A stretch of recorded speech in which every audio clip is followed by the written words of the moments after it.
morning, everyone. Today I'll be taking communion, and I'm reading from Psalm 25, verse 14. And I'll just read it in a couple of translations. Thank you.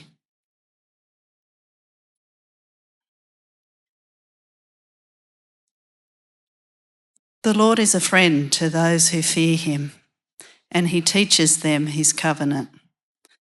And it's called The Friendship of the Lord is for those who fear him. The friendship of the Lord is for those who fear him, and he makes known to them his covenant. The Lord confides in those who fear him, and he makes his covenant known to them. And I like this from the Message. God friendship is for God worshippers. They are the ones he confides in. So I just want to speak very briefly about the paradox of becoming a friend of God through understanding the fear of the Lord.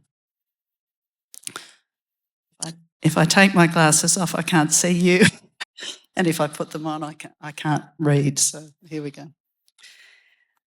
So the fear of the Lord is not terror or being afraid of God, but a deep reverence and respect for God's power, his holiness and authority. So it involves worship and obedience, integrity, and it's often linked to wisdom, blessing and divine favour. There's many scriptures in the Bible about the fear of the Lord. Proverbs 1:7 says, the fear of the Lord is the beginning of wisdom. One I read last night was Psalm 34:7. The angel of the Lord encamps around those who fear him. And that means guards and surrounds them. He doesn't just come and go, but he actually encamps and encompasses them.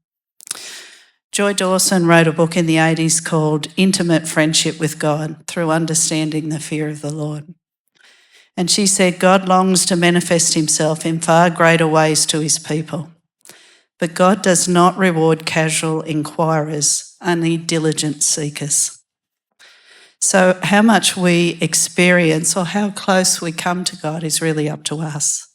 So God has no favourites, and it's really how much we desire to know God and spend time in his company, and to get to know him will determine the level of closeness that we have with him.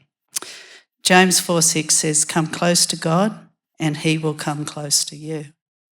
Malachi 3:7 says, return to me and I will return to you. So God is always inviting us as his people to come close and have a more intimate relationship with him, one where he can share the secrets of his heart. Jesus said to his disciples in John 15:15, I no longer call you servants, but friends, for a servant does not know what the master is doing.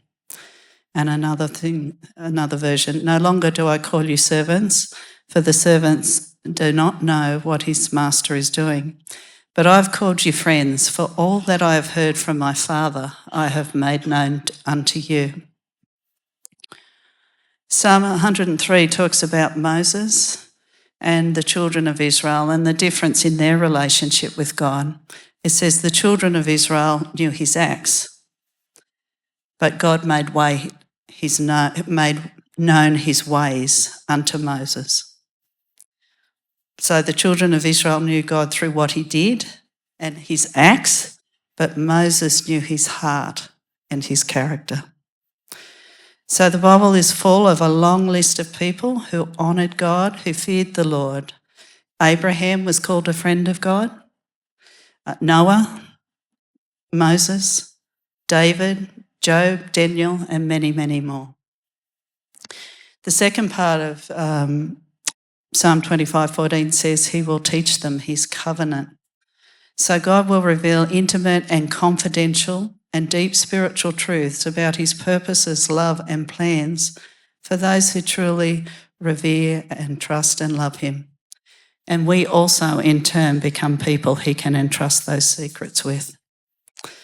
So as we take communion today, think about the thought of becoming a friend of God through the fear of the Lord.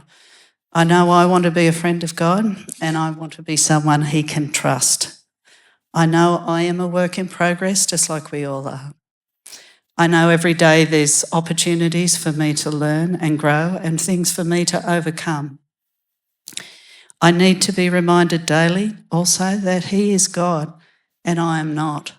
So I need to align my will, my thoughts, and my heart with His kingdom purposes in every situation.